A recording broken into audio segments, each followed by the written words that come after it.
Muy buenas noches a todos. El día de hoy vamos a tener una muy buena ponencia porque afortunadamente contamos con un muy buen médico a cargo de la ponencia. Es el compañero endocrinólogo y amigo también personal. Quiero presentarles un poquito acerca de su currículum. Él es médico internista y médico endocrino. Está certificado y tiene pues, un interés peculiar en la diabetes, finalmente. Eh, es director médico del Centro de Obesidad, Diabetes y Tecnología, el CODIA, que está en Hospital México Americano. Realizó su formación en medicina interna y endocrinología en el Hospital Civil de Guadalajara y cuenta con certificaciones del Consejo Mexicano de Endocrinología, la International Diabetes Federation y SCOPE. Es profesor de la Universidad de Guadalajara y ha participado como ponente en múltiples congresos nacionales e internacionales abordando temas de diabetes tipo 1, obesidad y metabolismo óseo. Ha colaborado en la organización de eventos científicos, incluyendo el Congreso Jalisciense de Endocrinología y Nutrición, donde ha coordinado módulos de diabetes y metabolismo. Además, cuenta con publicaciones científicas y experiencia en educación médica continua. Finalmente, miembro también del grupo de trabajo de diabetes tipo 1 y de momento, pues, los dejo a cargo del doctor. Hola, pues muy buenas noches. Estoy muy agradecido de la oportunidad que me da Novo Nordisk de estar aquí el día de hoy con ustedes. La verdad es que la mayoría son caras conocidas para mí, pero si el día de hoy alguien se siente cómodo y me quiere interrumpir o hablar, por favor háganlo. Díganme por mi nombre, yo me siento más cómodo así. Me gusta que me digan Luis. Y pues creo que no vengo a descubrir ningún hilo negro, vengo a hablar de algo que ustedes conocen, la semaglutida, una hormona, bueno, un agonista del receptor de GLP-1 que tiene un tiempo con nosotros y que sabemos lo eficaz que es para el tratamiento de la diabetes tipo 2. Pero hoy, a dosis de 2,4 miligramos, lo vamos a empezar a ver para una prescripción diferente y con efectos que creo que son muy interesantes para todos nosotros. Quiero hacer de todos el conocimiento que esta es una plática patrocinada por el laboratorio de Novo Nordisk, por la que yo recibiría una remuneración y también que tengo conflictos de interés aquí señalados para todos. Por otra parte, dentro de los objetivos de esta charla es que reconozcamos el tamaño del problema, que es la obesidad para el país México, también que hablemos de cómo se diagnostica, cómo se estadifica y algunas estrategias para abordarlo en el consultorio. Y por último, que hagamos un recorrido sobre lo que es el GLP-1, los agonistas de GLP-1 como semaglutida y los efectos a la dosis de 2,4 miligramos que nos interesan el día de hoy.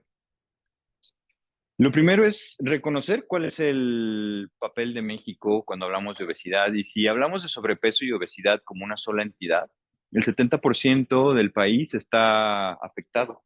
Eso quiere decir que que 7 de cada 10 mexicanos tienen alguna de estas características. Y eso es algo que nos debe de dejar muy claro porque también quiere decir que hemos estado viendo un incremento paulatino, pero también muy veloz, y que en los últimos 20 años, o sea, mucho menos del tiempo que tenemos aquí nosotros en este mundo, se ha incrementado en un 58%.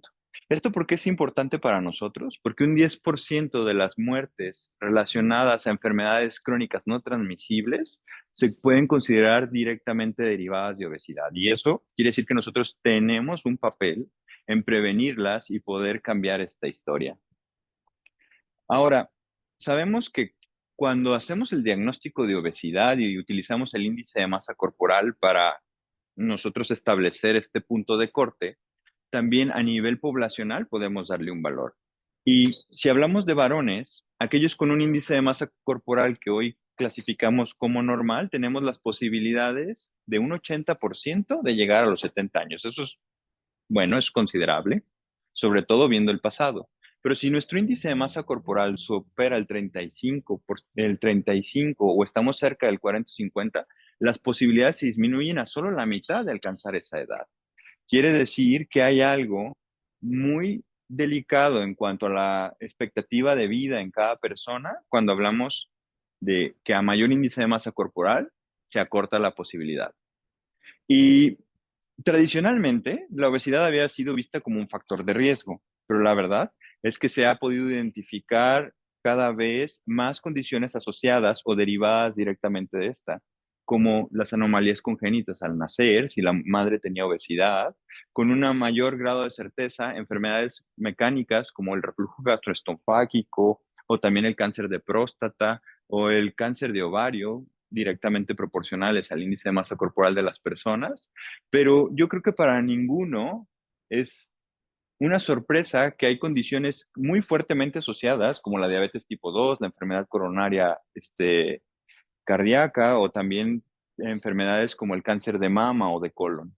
Y la historia sigue incrementándose porque hay más de 229 condiciones asociadas al índice de masa corporal elevado que hoy nosotros determinamos como obesidad. Pero la historia no debe quedar ahí, porque hoy ya reconocemos la obesidad, la mayoría de nosotros y de las sociedades médicas, como una enfermedad crónica.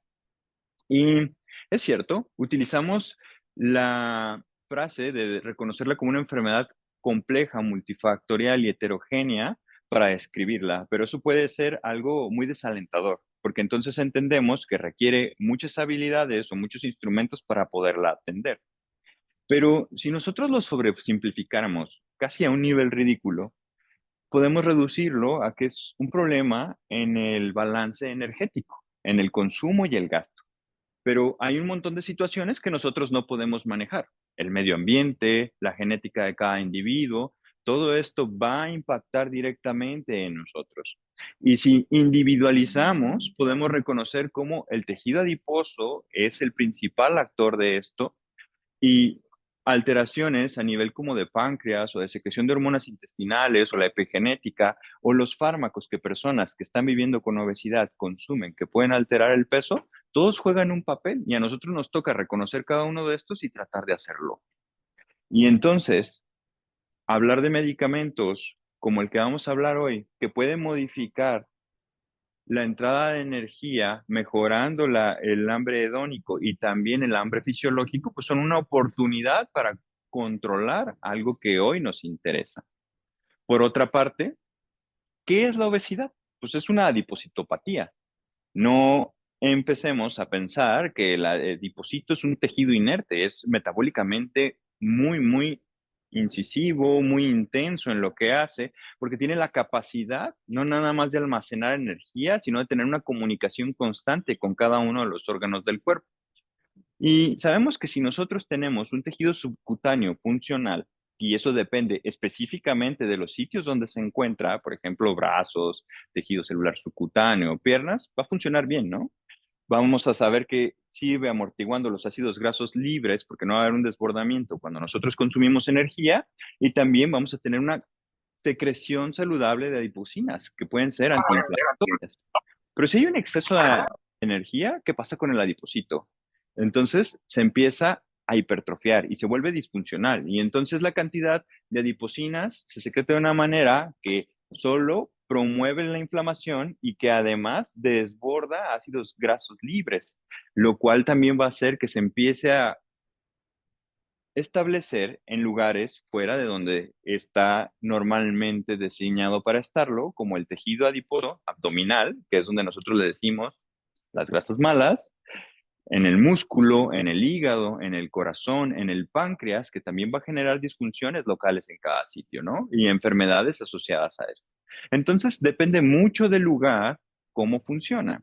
Y si nosotros entendemos que es un exceso de energía el que nos lleva a esto y que nosotros podemos generar un balance y que el tejido adiposo, dependiendo de dónde se deposite, puede tener los efectos deleterios en la salud, ¿por qué no hemos logrado curarla? Y mucho más allá del trabajo original de la doctora Sumitran, donde ella demuestra esta respuesta desproporcionada de las hormonas que generan apetito y saciedad cuando nosotros perdemos peso, hay que reconocer que tenemos una serie de adaptaciones fisiológicas para sobrevivir a cuando nosotros retiramos la energía. O sea, si alguien empieza a perder peso, a pesar de que haga una dieta perfecta con reducción de lípidos o de carbohidratos, después del mes 6 empezará a reganar fisiológicamente peso, la mayoría de las veces. Y también, aunque alguien haga más de 150 minutos de ejercicio a la semana, paulatinamente va a tener un consumo menor de energía para realizar esa actividad. Tenemos entonces estas adaptaciones a la pérdida de peso que hacen que sea un esfuerzo continuo. Entonces, bajar de peso no es la solución. Tenemos esta susceptibilidad a sobrevivir, a no morirnos de hambre, ¿no? Y entonces llega la pregunta. ¿Es una enfermedad crónica? ¿Es una enfermedad que tiene que ver con un tejido adiposo disfuncional, también mal localizado, y que además, aunque nosotros hagamos un esfuerzo, no podemos curarla porque tendemos a volver al mismo punto? ¿Cómo la diagnosticamos? Pues en la actualidad, la medida más sencilla la hacemos todos los días en el consultorio. Pesamos a la persona y la medimos, ¿no? Y calculamos un índice de masa corporal. Y ya sabemos que más de 30 es obesidad. Pero tenemos todas estas herramientas hacia la izquierda, las más sencillas, como la circunferencia de cintura, o el índice cintura-cadera, o el índice cintura-estatura, donde utilizamos una medida para demostrar una adiposidad abdominal excesiva y por lo tanto no sana, y por el otro lado, también tenemos estas medidas más tecnológicas que quizá no son un habitual, pero cada vez las vemos más frecuentemente en los consultorios, como la composición corporal, o empezamos a escuchar más de DEXA o de resonancia magnética para determinar dónde y qué calidad de tejido adiposo tenemos. Pero el problema es no nada más tener tejido adiposo, sino lo que está afectando. Y creo que aquí la mnemotecnia de las 4M nos puede ayudar. Lo primero que hablamos es cuando tenemos una adiposidad anormal, las alteraciones metabólicas como la diabetes, la hipertensión, la dislipidemia son principales y nosotros las podemos detectar sencillas. Y después vienen las mecánicas, como la apnea obstructiva del sueño, la osteoartritis, la incontinencia urinaria de esfuerzo, que también son fáciles de detectar. Y luego vienen las mentales, esto donde hay una relación bidireccional, donde nosotros es a veces un poco complicado que digamos que fue primero, si el huevo o la gallina, pero que si entendemos que si no tratamos las dos al mismo tiempo, a veces no vamos a poder superponernos a ellas. Y por último, la cuarta M es de monetario, y es porque las personas que viven con obesidad tienden a gastar más dinero en su salud que el resto de la población y que también se ven limitados no nada más en oportunidades laborales, sino también en condiciones de salud y sobrevida a largo plazo. Bueno, sabemos cómo diagnosticarla, entendemos las enfermedades que se asocian a esto, pues, ¿y qué tan grave es una obesidad? Entonces aparece esta escala que se llama Edmonton Obesity Scale Staging System, que utiliza tres medidas muy sencillas: lo médico, mental y funcional. Y nos sirve para entender qué tan grave es la obesidad de una persona y nosotros determinar con qué prontitud o intensidad debemos de hacer un tratamiento. Por ejemplo, podemos hablar que un estadio cero, que es el que nos encantaría encontrar a todo el mundo, es alguien que vive con obesidad, pero no tiene ninguna de las afectaciones. Un estadio uno, hablando de lo médico, podría ser alguien que tiene una glucosa alterada en ayuno. No es una enfermedad, pero entendemos que tiene un factor de riesgo preclínico y que si va pasando el tiempo, se convertirá en diabetes y que si continúa pasando el tiempo, se puede convertir en enfermedad renal crónica asociada a diabetes y que por último, este daño órgano blanco puede terminar también asociado a un infarto. Es una cadena que nosotros nos permite detectar cuando alguien ya tuvo un daño debido a obesidad y que nosotros debemos de ser muy incisivos en el tratamiento. Ya no podemos esperar a que vaya y vuelva peor. Eso nos diría, empieza el tratamiento el día de hoy. Pero también no debemos de perder la oportunidad de alguien que esté en los estadios previos de poder ahorrarle una complicación. Entonces, nos sirve para entender la intensidad, ya sabemos cómo detectar la enfermedad y a qué se debe, pero ¿cuál es el objetivo de hacer esta diferenciación entre el índice de masa corporal y el EOS? Sabemos que en las escalas poblacionales, aquellos con EOS más alto, o sea, 3 y 4, tienen unas proporciones de supervivencia muy bajas en comparación del resto de la población. Entonces, no se trata de la cantidad de índice de masa corporal, sino de qué tan enfermo te pone la obesidad, lo que nos debe de activar. Y yo creo que es una oportunidad, aunque sé que no les vengo a enseñar nada, a mí esto me cambió mi percepción de la obesidad. Es la 5A de cómo afrontar una consulta para obesidad en la clínica. Y lo pueden revisar, está en Obesity Canada y es un paper muy bonito donde explica cada uno de los pasos y que quiero que les ayude a llegar a una reflexión. Si hoy vieron 10 pacientes, por pura estadística, 7 tenían sobrepeso u obesidad. ¿A cuántos le iniciaron la plática de qué vamos a hacer con tu obesidad. Creo que ustedes es una población muy sesgada porque las personas a veces llegan por eso, ¿no? Y no hay que hacerlo. Pero si tú tienes esta duda, pues lo primero es, ok, viene por su tiroides o viene porque toma un medicamento o por una opinión de un tratamiento que llevó, pero pues su índice de masa corporal tiene obesidad.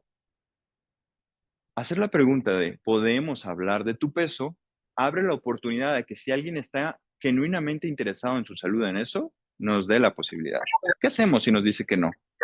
Digámosle, bueno, yo estoy aquí y si un día tú quieres hablar del tema, tú puedes iniciar la conversación. Eso le va a dar confianza y le va a mostrar que tenemos empatía. Y creo que es una de nuestras principales herramientas para abordar esto, ¿no? Hagamos la evaluación, como la hacemos con todas las enfermedades. ¿Cuál es su grado? ¿Qué le ha afectado? ¿Qué le interesa del tratamiento y qué está dispuesto o no a hacer? Establezamos metas relevantes. Aunque el peso es algo que todas las veces discutimos, sabemos que muchas veces se queda corto cuando hablamos de salud. Entonces, poder guiar la mente de esta persona a algo que le haga sentido, como poder cargar a mi nieta, poder abrocharme las cintas de los zapatos sin que nadie me ayude, o poder subirme a un asiento de avión sin pedir un extra, nos puede ayudar. Por último, acordar, porque el plan es personalizado y sostenible. Y esto nos debe de cambiar la idea, porque una consulta de obesidad no acaba en cada uno de los espacios que tenemos, se lleva a través del tiempo y lo que podamos hacer nos va a ayudar. Y reconocer los recursos y barreras que tenemos es una oportunidad, porque no todos tenemos las mismas herramientas y nosotros sí podemos aprovechar, reconocer nuestras propias barreras para irnos sobreponiendo a ellos con el tiempo. Y bueno, ¿qué son los agonistas del receptor de GLP-1? Aquí todos conocemos estas moléculas, cambiaron al mundo y lo están cambiando cada vez más intensamente. Pues son péptidos similares al glucagón endógeno que nosotros tenemos, compuestos de 31 aminoácidos y que se secretan en nuestro intestino delgado en las células L, ¿no? Sabemos que tienen respuesta de liberación en base a la ingesta de alimentos y que reducen la ingesta de energía como uno de sus tantos diferentes mecanismos. Aumenta la saciedad, la plenitud, la secreción de insulina y disminuyen el hambre, el consumo prospectivo de alimentos, la ingesta también de estos, la secreción de glucagón, ácido gástrico y vaciado gástrico. Todas estas cosas han sido muy relevantes para el tratamiento de diabetes tipo 2, pero hoy los convierten en un tratamiento muy importante para la obesidad. Y traerlos a la conversación no es algo novedoso. Ustedes saben que hay un montón de guías que lo recomiendan. Y hablemos de lo que ha hecho nuestro grupo de trabajo de la Sociedad Mexicana al presentar estas guías mexicanas, ¿no? Nos presentan, lo primero, un círculo donde reconocen que el tratamiento con fármacos debe de ser a largo plazo, porque la enfermedad no se cura a pesar de que perdamos peso y reconoce los 4 medicamentos disponibles para el tratamiento de obesidad en el momento que se están publicando. Tenemos dentro de los GLP-1 liraglutida y semaglutida. El origen de este semáforo es reconocer en verde todas las situaciones en las que es seguro. Y el espíritu de esta guía no es descalificar el tratamiento en las áreas que están en amarillo, sino que personalicemos. Y estas recomendaciones muchas veces es por falta de evidencia. Esto lo pueden encontrar en web y desde la semana pasada ya está en español en la página de la SMN. Entonces, si las sociedades mexicanas o nacionales ya lo reconocen como un tratamiento crónico para la obesidad y es un agonista del receptor de GLP-1 con el que nos sentimos cómodos prescribiéndolo para la diabetes, ¿qué quiere decir esta nueva dosis de 2.4 miligramos? Bueno, primero tenemos que partir desde dónde vamos con la farmacoterapia cuando estamos hablando de obesidad. Nuestro hito siempre había sido lograr las mejorías metabólicas y sabíamos que lo lográbamos perdiendo al menos el 5% del peso. De los medicamentos que había disponibles en nuestro país, de los aprobados para largo uso, solo liraglutida era el primero que había roto esa barrera, ¿no? Pero pues todavía está lejos de ser la única solución al tratamiento de la obesidad.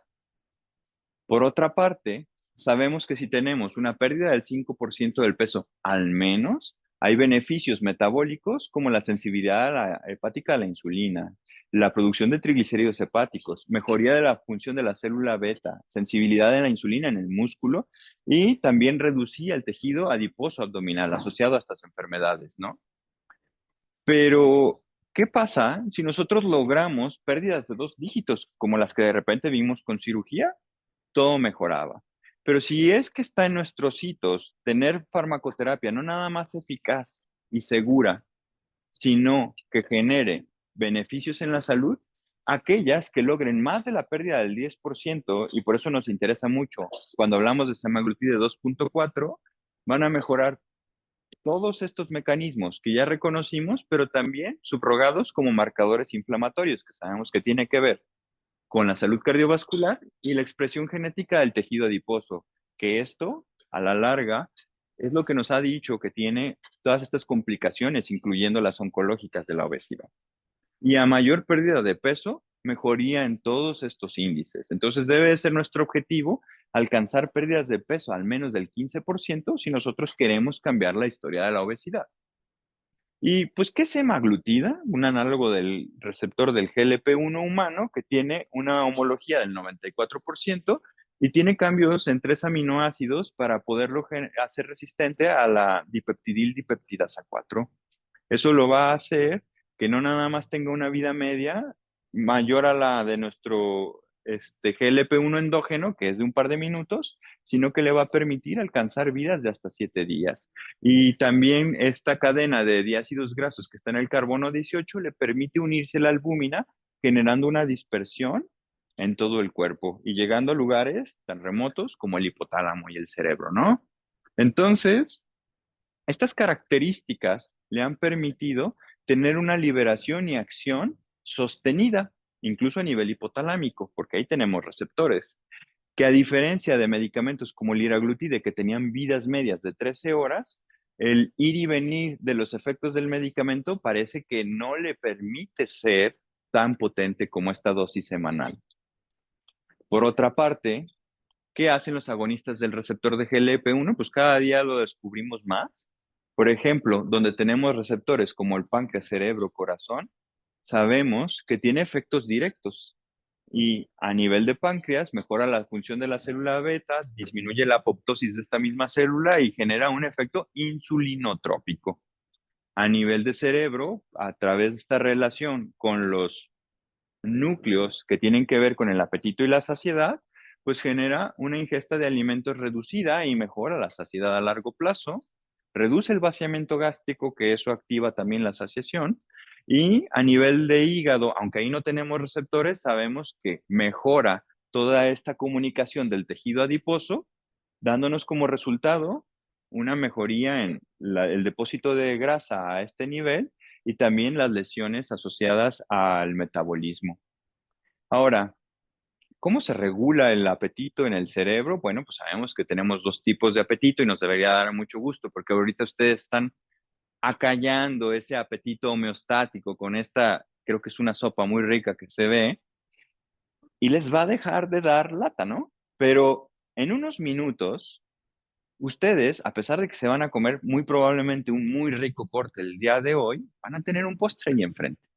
Y entonces, aunque van a estar satisfechos, el apetito hedónico, o sea, hace 5 millones de años de evolución, van a aparecerse enfrente de ustedes y van a decir, una cucharadita, ¿de acuerdo? No es hambre lo que están sintiendo, pero es un apetito genuino.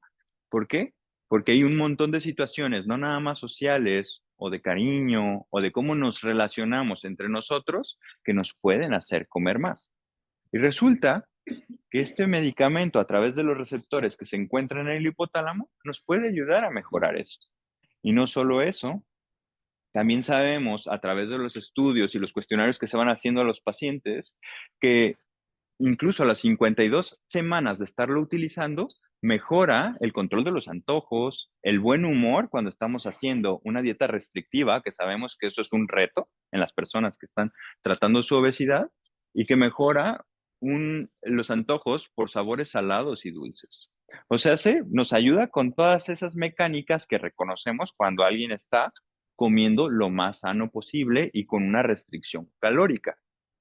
Pero algo importante es que mejora cómo nosotros percibimos el hambre y el consumo prospectivo de alimentos, porque dejamos de pensar en eso, reduce el ruido y que también mejora o aumenta la plenitud y saciedad por cada comida.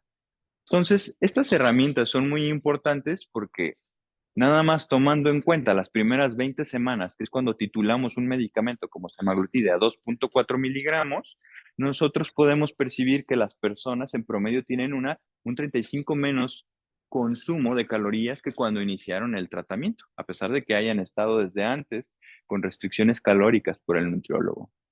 Entonces, pasando de aquí, de lo complicado que puede parecer la obesidad, pues quiero compartirles un poquito de los programas STEP, que es el efecto de semaglutida en el tratamiento de la obesidad o de las personas con obesidad. Y el estudio es todo un programa que es multinacional, en el que México orgullosamente, digamos que donó cuerpos mexicanos para poder demostrar que el medicamento funciona en nosotros y que no nada más tiene la posibilidad de demostrar que es un medicamento seguro y eficaz, sino que a partir de los 12 años de edad se puede prescribir que ha sido saludable para a nivel cardíaco y otras cosas que van a venir. ¿Cómo son las poblaciones? Pues son poblaciones que podemos conocer sencillamente al ver las tablas. Son poblaciones, en su mayoría, salvo por el STEP 2, sin diabetes. Unos jóvenes de 46 años en promedio y también personas con índices de masa corporal en promedio de 36 kilogramos metro cuadrado.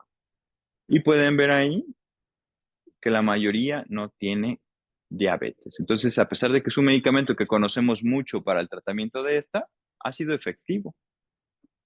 Ahora, el programa STEP duró 68 semanas. Se utilizó en este ensayo aleatorizado, doble ciego, con relación 2:1, multinacional, un grupo placebo y un grupo que se llevó a la dosis de 2,4 miligramos con una escalada cada 4 semanas de la dosis. Y en esas 68 semanas lo que se trató de demostrar que semaglutide de 2,4 miligramos comparado a placebo, frente a placebo, el porcentaje de pérdida de peso que iba a dar, qué cantidad de pacientes pudieron considerarse respondedores porque perdieron más del 5% del peso y otros objetivos como demostrar los cambios en la salud metabólica de cada individuo, ¿no? Y pues, ¿qué pasó? Si hablamos que el tejido adiposo abdominal es nuestro enemigo acá, hablando de obesidad, podemos ver cómo hay una diferencia importante de 9 centímetros entre las personas que estuvieron en el grupo placebo y aquellas que usaron la dosis terapéutica. Pero si lo vemos en aquellos que alcanzaron, que son las barras en azul, más de la pérdida del 5%, el 90% de los pacientes, un poco más. Y si nosotros nos fijamos al extremo de la gráfica, uno de cada tres pacientes perdieron más del 20% del peso corporal, que es uno de los números cuando hablamos de fármacos que la verdad nos deben de impresionar. Por otro lado, pudimos ver cómo la circunferencia de cintura que se modificó es muy relevante, pero cuestiones como la presión arterial sistólica o diastólica bajó más que con algunos de los antihipertensivos que vemos frecuentemente en la consulta. O sea, hace 5 milímetros de mercurio en la sistólica y 2,5 milímetros de mercurio en la diastólica. Y la proteína C reactiva, que ha sido un subrogado no nada más de inflamación, sino de salud cardiovascular, se redujo considerablemente cuando lo comparamos con el grupo placebo. Pero eso no es todo. Ya sabemos que es eficaz, ha resultado ser seguro. ¿Qué pasa cuando lo quitamos? Y entonces aquí aparece el Step 1 Extension, un estudio que cuando se terminó en la semana 68 les dieron continuidad a los pacientes. Y a estos que les han quitado el semaglutide 2,4, pues pudieron observar cómo iban recuperando peso a través del tiempo, a pesar de que seguían siendo observados. Es cierto, hay una memoria metabólica, pero creo que ninguno de nosotros se atrevería a pensar que en eso tenemos la solución, ¿no?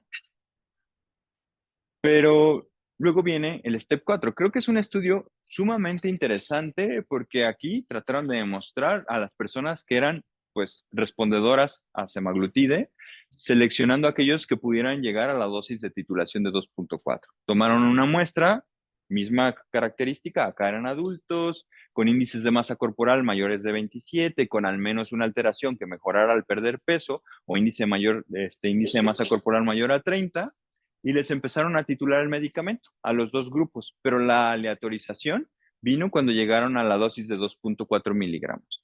Y cuando los que lo lograron fueron los que se asignaron a darle seguimiento. Algo muy, muy interesante es que nos demuestra que el efecto del medicamento, como todo en la medicina y las enfermedades crónicas, para cuando se suspende. Pero aquellos que lo continuaron tuvieron una reducción de peso muy importante en comparación a nada más el área de titulación, ¿no? Eso quiere decir que el medicamento, en el momento en que lo suspendamos, pues perdemos sus beneficios y habla de los sitios donde está funcionando. Pero, pues, ¿cuál fue el promedio de pérdida de peso de todos estos programas? Porque les hablaba de el programa STEP 1, 3, 4, 5 y 8. La pérdida promedio de peso estuvo entre 15 y 17%, las barras azules, lo cual, pues, es para un promedio algo altísimo. Y que no debemos de olvidar que de todos modos, uno de cada tres pudo alcanzar hasta el 20%. Si hablamos que el medicamento mejora un montón de objetivos secundarios asociados a la obesidad, presión, también lípidos, glucosa en ayuno, pues es justo pensar que es un medicamento seguro para el corazón, porque no hubo eventos adversos en los otros. Pero ¿será que el medicamento tiene algún beneficio específico? Y entonces aparece el estudio SELECT, mismas características, pero los pacientes ya tenían enfermedad cardiovascular establecida. Y lo que se buscó fue un beneficio de tres desenlaces: muerte cardiovascular, infarto coronario o EBC no mortal. Y se puede ver desde el inicio de la tabla o del estudio cómo las curvas en la tabla de supervivencia de Kaplan-Meier tienen una separación. De inmediato, cuando nosotros sabemos que es hasta la semana 12 donde empezamos a ver una pérdida de peso significativa, más allá del 5%, que siempre nos ha interesado. Quiere decir que este es un mecanismo independiente de la pérdida de peso. Pero si podemos reducir el 20% del riesgo en comparación a placebo, en una situación exclusivamente cardiovascular, no solo tenemos un medicamento seguro, tenemos un tratamiento para la enfermedad cardíaca, que creo que para todos nosotros es beneficioso y muy importante. Pero ya habíamos platicado hace un momento que hay una proporción de la población que siempre no alcanza estos números tan impresionantes. Y si nosotros queremos saber si el medicamento y su efecto es exclusivamente dependiente de la pérdida de peso, creo que este subanálisis nos lo puede dejar claro. Porque incluso las personas que no perdieron el 5% del peso que hemos considerado como un hito en el tratamiento de la obesidad, se beneficiaron igual que el resto del grupo. Entonces, esto refuerza que el efecto directo del medicamento a nivel cardiovascular probablemente por los receptores, por la disminución de la inflamación y por todos esos subrogados que medimos que nosotros entendemos como que la salud metabólica ha mejorado, tienen un impacto importante y hoy nos hacen recomendarlo como un medicamento cardiovascular, no nada más para pérdida de peso, que sabemos que es muy efectivo, ni para el tratamiento de la diabetes, que lo hemos hablado en otras ocasiones. Entonces, el uso de semaglutida 2.4 miligramos, ¿cómo lo iniciamos? Bueno, si ustedes tienen experiencia con semaglutide en su versión Ozempic, es muy, muy similar. Vamos a empezar con una temporalidad donde nosotros vamos a titular.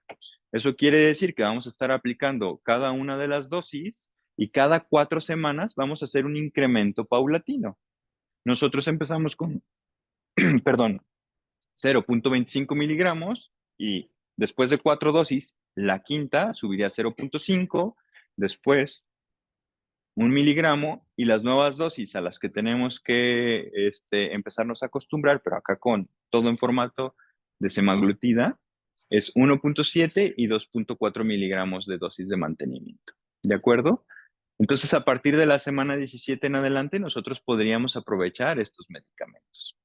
Pero si estamos hablando de mayores dosis de semaglutide, debemos de preocuparnos por mayores efectos gastrointestinales, porque esto es una realidad cuando hablamos de GLP-1, ¿no?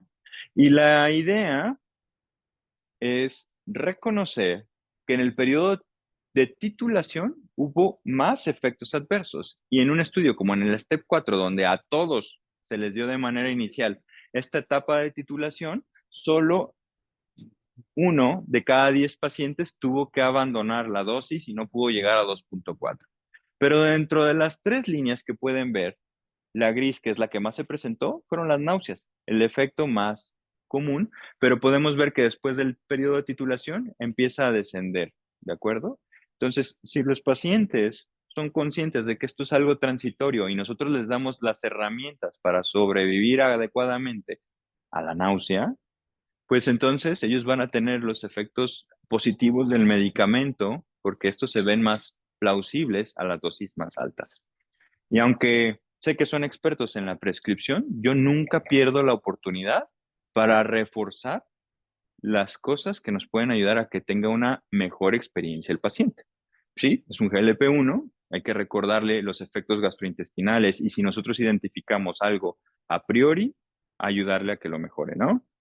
Después, hacer recomendaciones como a que reduzca los volúmenes de la comida, a que coma más despacio para que tenga menos efectos secundarios, a que evitemos las comidas grasosas o muy condimentadas, como es el picante, las bebidas gaseosas o el alcohol, para no tener más reflujo, náusea o estos otros efectos, ¿no? Y si el estreñimiento es una de las quejas constantes, el consumo de líquidos, y a eso nos referimos con ser conscientes de que también puede disminuir la sed y estar teniendo mediciones para estar convencidos de que estamos tomando agua y de que cuando nosotros tenemos nuestro plato empecemos por las verduras, puede ayudarnos a reducirlo. Por último, creo que algo también importante del medicamento es recordar que no tratamos los efectos adversos con otro medicamento, porque si no esto se puede volver algo hasta de risa, pero que si un día hay efectos fuertes y la persona tiene algo en el botiquín que le ayude para reducir el reflujo o la náusea, no está mal que nos apoyemos por una única ocasión, ¿no? Bueno, pues he estado hablando todo este rato mientras ustedes comen muy rico de un medicamento que es para reducir el apetito, porque sabemos que semaglutida a dosis de 2,4 miligramos muestra mejoras sostenidas en el control de también de la alimentación y el deseo de comer. Semaglutida a dosis de 2,4 miligramos ha demostrado clínicamente una pérdida de peso significativa entre el 15 y el 17% de manera sostenida hasta por 2 años. Y alrededor de un tercio de los pacientes logra una pérdida de peso de más del 20%. Tiene un perfil de seguridad establecido conforme a la clase terapéutica que ya es muy estudiada y que vamos a escuchar mucho más a través del tiempo y que sabemos que reduce hasta en un 20% los eventos cardiovasculares mayores, ¿no? Entonces es un medicamento efectivo, seguro, y que sé que todos los días escuchamos alguna pregunta, ¿no? No nada más por redes sociales, algún paciente, doctor, ¿ya me lo va a dar?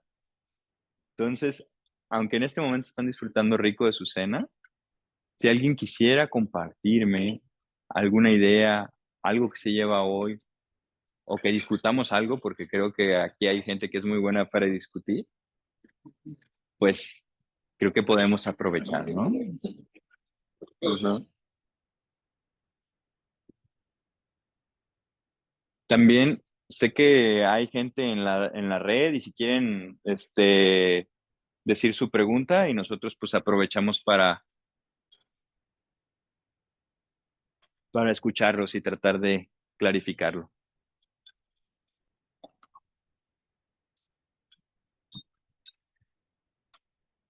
Por ejemplo, en esta época de los GLP-1, donde en diabetes se ha visto pues este cambio de paradigma, ¿ustedes creen que un medicamento así va a encontrarse en sus botiquines o la verdad es que piensan que va a ser difícil encontrar pacientes para él?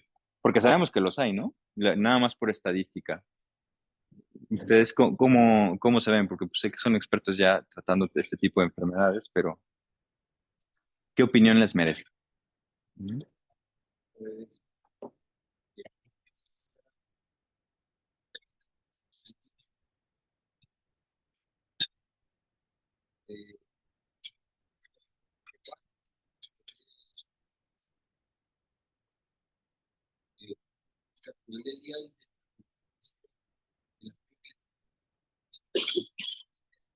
Ujú.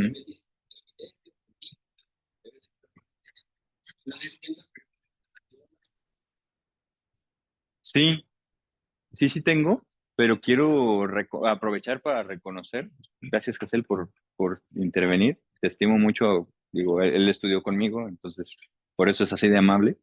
Este, lo primero es que creo que debe ser parte de nuestro tratamiento hacer consciente a la persona que el tratamiento de la obesidad es crónico, ¿no? Y que es una enfermedad y que a pesar de que baje de peso y le vaya muy bien, no se cura.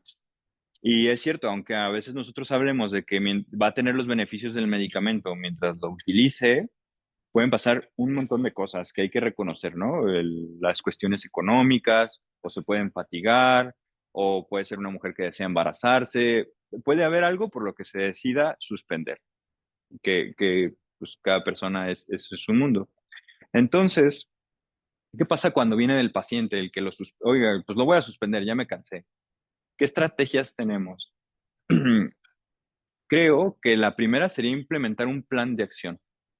Si esta persona va a suspender el tratamiento, que nosotros hablemos con él y él tenga claro que si sube un par de kilos, así de poquito, 2, 3 kilos, va a requerir tomar una decisión al respecto de su medicina, porque no debemos o permitir, o sí debería ser un objetivo de nosotros, que no vuelva a donde inició el tratamiento, tanto que le ha costado avanzar y luego de repente suspenderlo y esperar que llegue al mismo punto, creo que ahí sería un error. Entonces, digámosle, ok, tú quieres descansar del medicamento, suspendámoslo, pero si ganas 2, 3 kilos, considera reiniciarlo y sí, pues eso va a hacer que a lo mejor empecemos otra vez desde las dosis de inicio y que lo vayamos titulando y eso va a llevar su tiempo para que vuelva a tener todos los efectos, pero nos evita volver al mismo principio.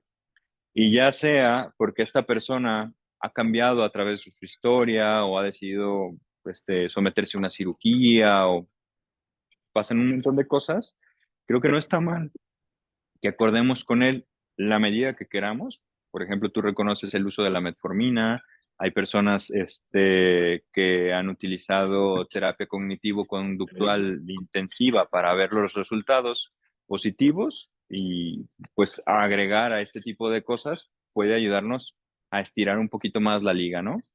Y a veces algunas personas, entendiendo que tienen un salvavidas, pueden tomarlo, creo que de una manera más sencilla. Ajá, no sé si te contesté, pero yo así lo abordaría. Ujú. No se preocupen, si pueden decir lo que piensan, no les va a decir nada. Dime, Perla, gracias. Qué mal, gracias.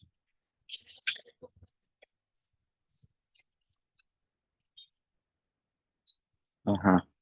Mira, hablando de grasa parda, hay algo, yo no lo sé todo, pero hay algo muy interesante. En Brasil, en la Universidad de Campinas, están estudiándola directamente para poderla estimular.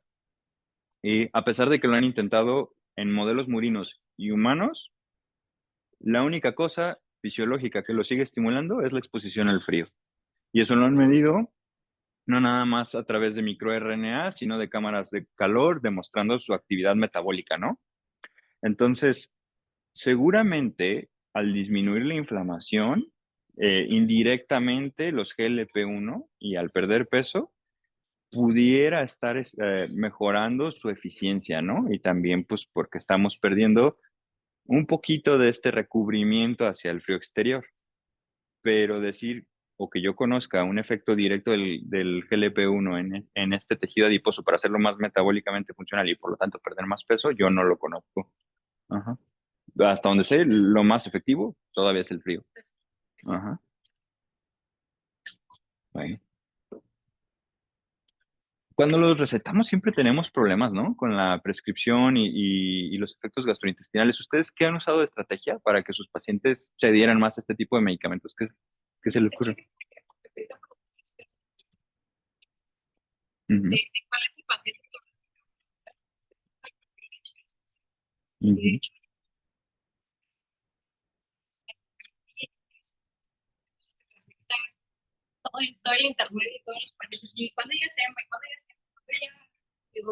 O abren la puerta y ya lo traen en las manos, ¿no?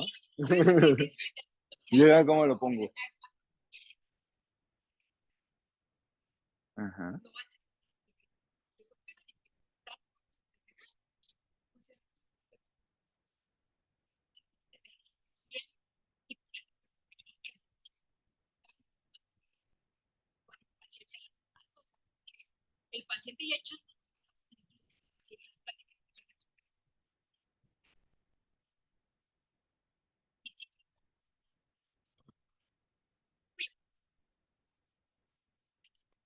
Ujú,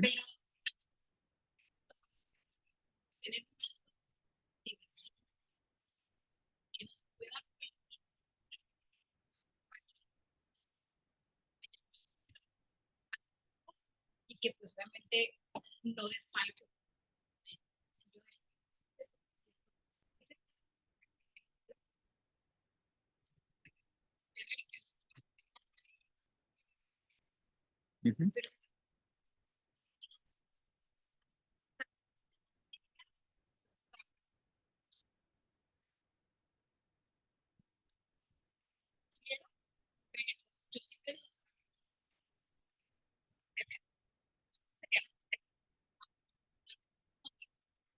Ajá. Mira, los GLP-1 pues ya tienen un rato acá y hemos leído, bueno, hay cortes donde dicen que el tratamiento por medio de las personas que se lo pagan de su bolsillo, porque esto parece que sí es, en un tratamiento como liraglutide es de un año, ¿no? Entonces, eso nos enseña que a pesar de que funcionen, pues las personas los dejan por diferentes motivos, algo que tú reconoces. Seguramente lo económico es un reto y por eso ahora ya tenemos que hablar de dinero en la consulta, ¿no? ¿Cuánto cuesta el medicamento? ¿Cuánto te va a costar al mes? Porque eso puede ayudar a que no usemos el tratamiento por 3, 4 meses y se tenga que dejar.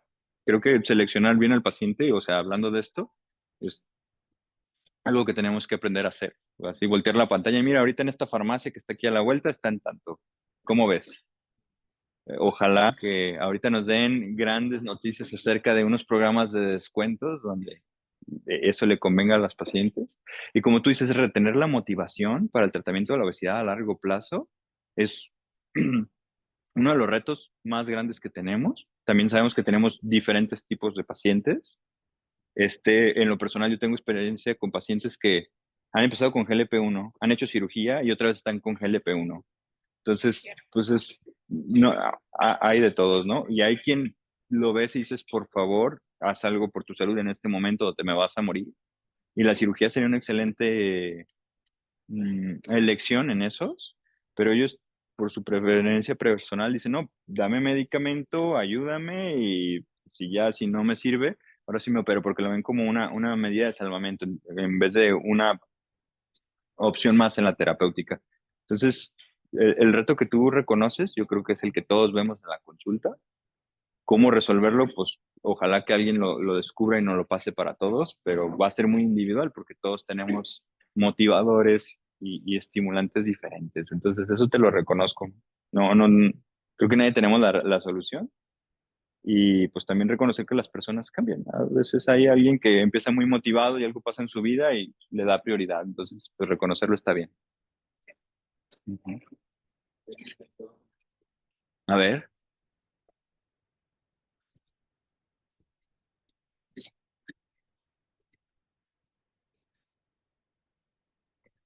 Ajá.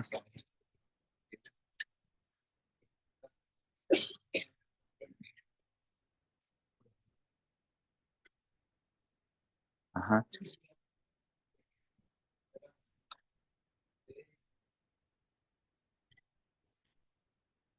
Ok. Lo segundo, te puedo decir que no sé. Ujú. De péptido y IgE no sé.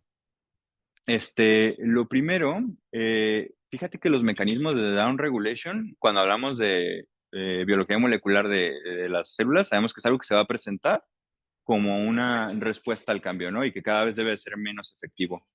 Pero aparentemente los efectos directos de semaglutida en cuanto al apetito y la saciedad tienen que ver más con este recambio continuo de los receptores de proteína G que siguen acumulando AMP cíclico a pesar de estar estimulados frecuentemente, porque no cambia la mecánica, siguen acumulando AMP todas las veces, y activando pues las vías definitivas que tienen que ver con esto. Y este down regulation que esperamos, aparentemente no le aparece al medicamento, sino a el incremento paulatino, sostenido y desproporcionado de las hormonas contrarreguladoras de perder peso, porque cada vez que vas perdiendo peso va incrementando, va disminuyendo todavía más la leptina, o sea, pierdes un 14% de peso y esperarías que perdieras un 14% de tu leptina, pero no, pierdes hasta un 60% y se mantiene. O sea, tu cuerpo le está diciendo al cerebro que perdiste 60% de tus depósitos. Y la grelina todos los días se sigue incrementando conforme vas perdiendo peso. Entonces, la hipótesis es de que no hay un cansancio en sí de la estimulación del apetito y de la saciedad, porque es una regulación que está dispuesta para estar presentándose ya y retirándose, pero sí hay una respuesta desproporcionada de las hormonas que tienen que ver con el hambre y de los mecanismos reguladores del gasto de energía, donde cada vez gastamos menos energía y nos vamos adecuando. Entonces, el mismo, la misma causa de la obesidad, a pesar de que esto vaya por otra vía, parece que sigue siendo la causa de evitar que uno pueda seguir bajando eternamente en el peso. No, no lo sé todo. Hay un tipo que se llama de apellido Drucker. Él lo escribe todo acerca de los GLP-1 y tiene algo que se llama la hipótesis de los mecanismos del GLP-1 que salió en Nature hace como 3 años, donde da en un párrafo esta idea de que el medicamento podría servir eternamente si nosotros pudiéramos luego borrar esos set points que no sabemos cómo. Ajá, sí. Ajá. No, se portó amable. Ajá.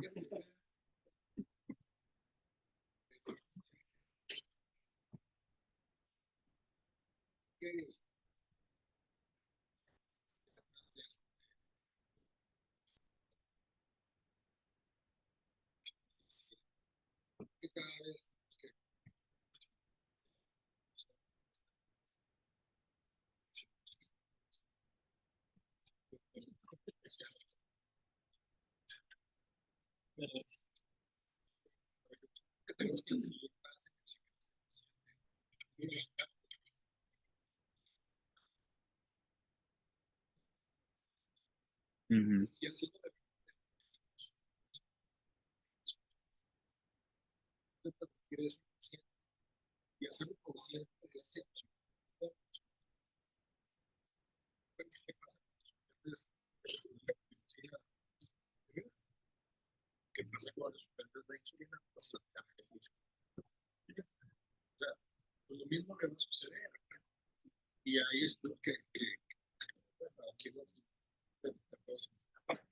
ujú, ujú,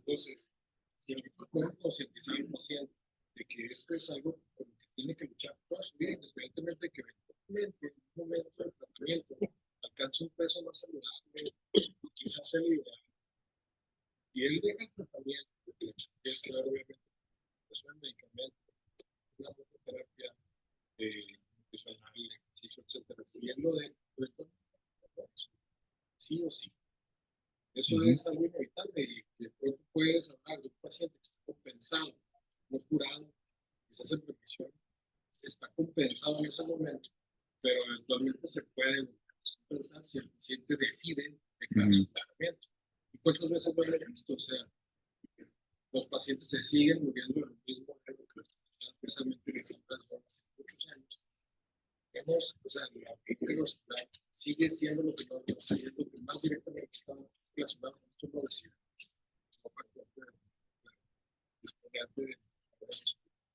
Y los pacientes se sienten hoy, después de décadas. ¿Por qué? Porque no estamos incidiendo en prevenir precisamente lo que nos pasa. Al principio, estas 229 enfermedades que se asocian relacionadas directamente.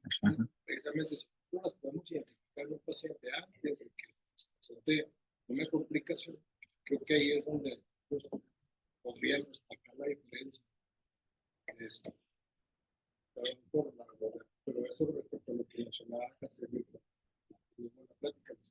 Y lo otro que quería preguntar, por la biología en la práctica, en su momento, las titulaciones pues, se recordaba que llegan a 3. Sinceramente, rara vez llegan. Sinceramente, aquí existen varios, entonces no soy yo.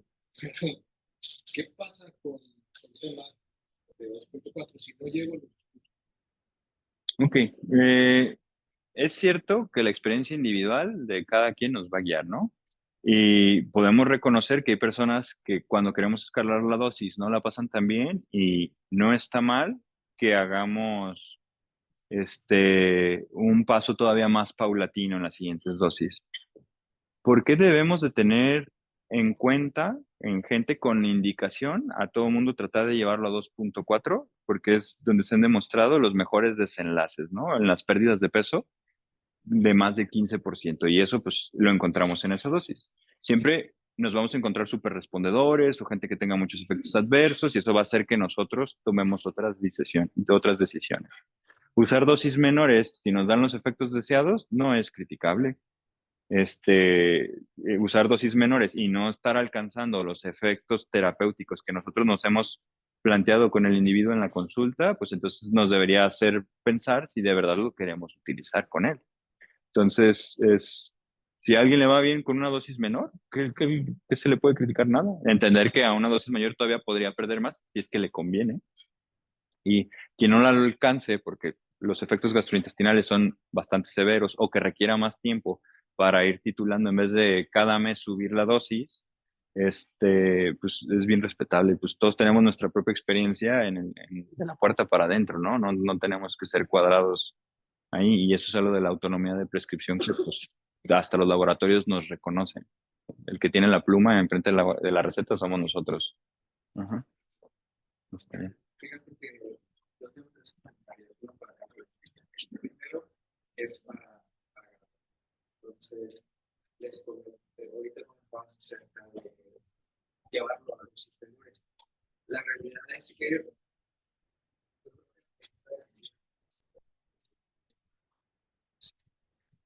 sería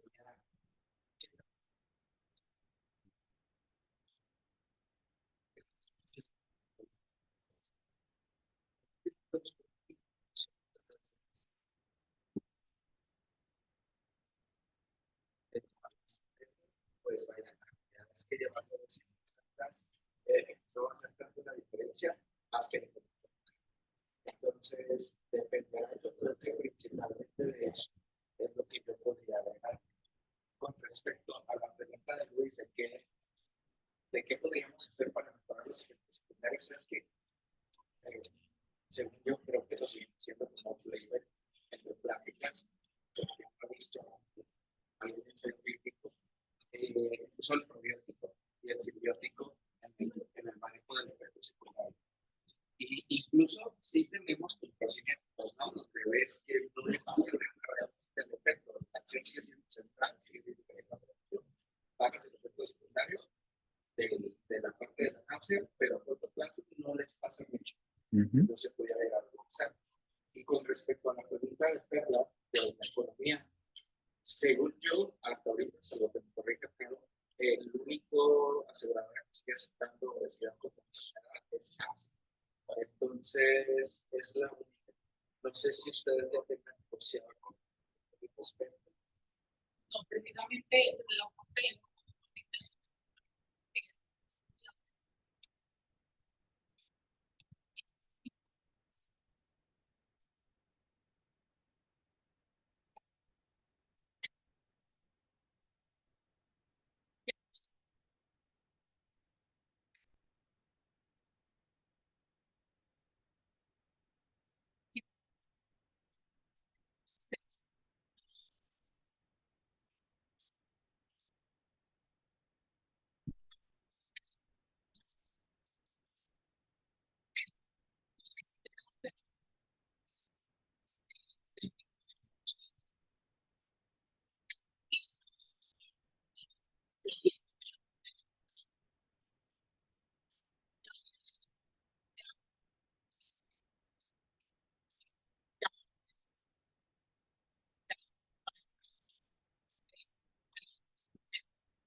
No, pues muchas gracias, Luis, por tu comentario. Y sí, pues los procinéticos son una ayuda, ¿no? Sobre todo si tenemos en cuenta los de liberación prolongada, que no tienen efecto central para luego no andar con disfunciones sexuales o amenorreas ahí no deseadas.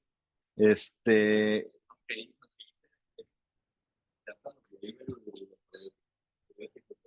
Que finalmente, si nos echamos un clavado en el artículo del checkpoint, que finalmente yo creo que es lo mismo, ¿eh? Cuando hay muchas teorías para una sola cosa, pues no entendemos nada, o es una sola cosa. Entonces, ujú, yo creo que es una sola cosa. La regulation, la teoría del GLP-1 y la teoría del checkpoint energético me parece que es la misma. Finalmente es tratar de que el cuerpo no pierda peso infinitamente, bajar la tasa metabólica basal, la adaptación a la termogénesis, los cambios inclusive a nivel psicosomático en cuanto a cambios de neurotransmisores. Finalmente yo creo que es lo mismo. El cuerpo tratar de llevarte al checkpoint que tú tenías programado previamente en el Instituto de Supervivencia, ¿no? Finalmente. ujú, Pero creo que ese artículo es muy valioso porque te habla de la teoría del tiempo también, que también incluye el down regulation, incluye no nada más que el paciente se porte mal y regane, inclusive ujú, creo que incluye cuando el paciente se sigue portando bien y regane. Que ese es en realidad el tema más importante de los pacientes. ¿Eh? Los pacientes lo pueden seguir haciendo bien, pero si tú disminuyes la tasa metabólica basal, es que no hay manera de sigas bajando, o sea, no hay manera. ujú, Entonces, cuando juntas todo eso, uno, justificas que el tratamiento a largo plazo funciona y justificas que dentro de la amplia gama de checkpoint energético está la disbiosis. Y la disbiosis muchas veces puede llevarte al efecto secundario y no precisamente que sea el GLP-1 que te está provocando en la vida. Creo que no está tan bien, creo que sí es válido. Pues creo. Sabes que hubo una pregunta dentro del chat. Bueno, era sobre todo más para ti que para marketing. Ajá. Y para MSL. Resulta que ya en 2017 se pierde patente, ¿no? Entonces, al perder patente, nos comentábamos que para hacer qué va a pasar. Pues lo mismo que ha pasado siempre, que si tú buscas calidad, vas a seguir usando lo que quieres. Pero si buscas economía, pues sí que puedes encontrar un nivel de algo más económico, como ya recientemente lo vamos a tener. Pero en general yo creo que seguiremos buscando eficacia y dudosamente existen estudios de bioequivalencia. Entonces, por consiguiente, yo creo que no podríamos hablar de que otro fármaco, por más bueno que sea, podría llegar a ser lo mismo sin un estudio de bioequivalencia. La respuesta es habría que verlo. Cada quien tendrá que determinar sobre todo los costos para eso. Ya pues se respondió la pregunta al respecto. Y pues bueno, gracias a Luis por tu atención. Muchas gracias por haber venido a las tierras tapatías. ¿No? Te agradezco mucho. No, pues allá tienen su casa el día que quieran. Estamos en la ciudad de Guadalajara, que creo que los vamos a ver en un par de meses por allá la mayoría. Este, y pues muchas gracias. De todos modos, yo sigo aquí si quieren seguir platicando de otras cosas. No, pues, gracias. Chao.